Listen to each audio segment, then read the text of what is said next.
জামালগঞ্জ স্বাস্থ্য কমপ্লেক্সে অনিয়ম ও দুর্নীতির প্রতিবাদে মানববন্ধন। দ্বিতীয় বিষয় হচ্ছে যে ব্যবসায়িক সিন্ডিকেট গড়ে উঠেছে জামালগঞ্জ হসপিটালের ভিতরে।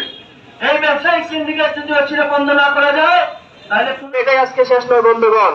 আমরা বলতে চাই দৃঢ়কণ্ঠে, আমাদের এই মানববন্ধন থেকে বিক্ষোভ কর্মসূচি আজকে মাত্র শুরু হলো, এর শেষ হবে আমরা যেই দিন এই হসপিটাল থেকে বিদায় নেব, তার আগে রোগীদের ভোগান্তি দূর করবেন। আরেকটি বিষয় লক্ষ্য করা যায়, ওষুধ জামালগঞ্জ সচেতন জামালগঞ্জবাসীর ব্যানারে বজ্রকণ্ঠে আমরা আওয়াজ তুলতে চাই। জামালগঞ্জ অত্যন্ত বুক ভরা কষ্ট নিয়ে আমরা জামালগঞ্জ উপজেলাবাসী এখানে দাঁড়িয়েছি। আজকে আমরা এখানে দাঁড়িয়ে কথা নাই, 24 গণঅভ্যুত্থানের মাধ্যমে স্বৈরাচার পতন হয়েছে, দুর্নীতির বিরুদ্ধে আমরা আন্দোলন করেছিলাম। আমাদের ভাই বোনের যে ফার্মেসিগুলো আছে আপনাদেরকে জানাচ্ছি, আপনাদের অবগতির জন্য মোটামুটি সবাই জামালগঞ্জ উপজেলার মানুষ এই বিষয়ে অবগত আছেন এবং মোটামুটি সবাই ভুক্তভোগী। আমার মনে হয় না যে কেউ জামালগঞ্জ হসপিটালে এসে সরকারি যে সেবা আছে ওষুধপত্র সহ কেউ পেয়েছেন বলে আমি বলতে পারবো না, এবং কেউ আছেন কিনা আমার জানা নেই।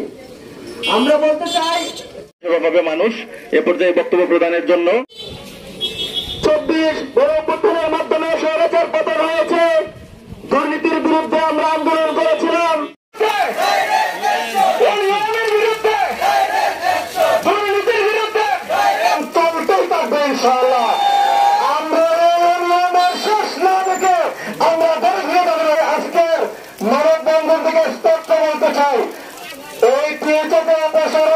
আর এখানে দাঁড়ানোতে এটা আমাদের জন্য বড় লজ্জার বিষয়, কারণ জামালগঞ্জে যে উপজেলা স্বাস্থ্য কমপ্লেক্স, এখানে প্রত্যেকটা উপজেলায় বাংলাদেশের স্বাস্থ্য কমপ্লেক্সে, বাংলাদেশের প্রত্যেকটা অঞ্চলের স্বাস্থ্য কমপ্লেক্সে দেখবেন টয়লেটের যে কি অবস্থা।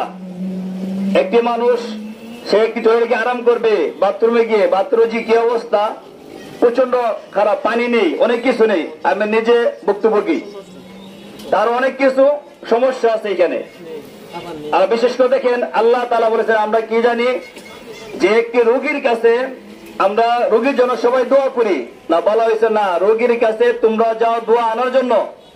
আল্লাহ তাআলা ওই নিজের অধিকারের জন্য আপনারা বিদ্রোহ প্রকাশ করুন, বিনিময়ে আমরা আপনাদের সাথে আছি।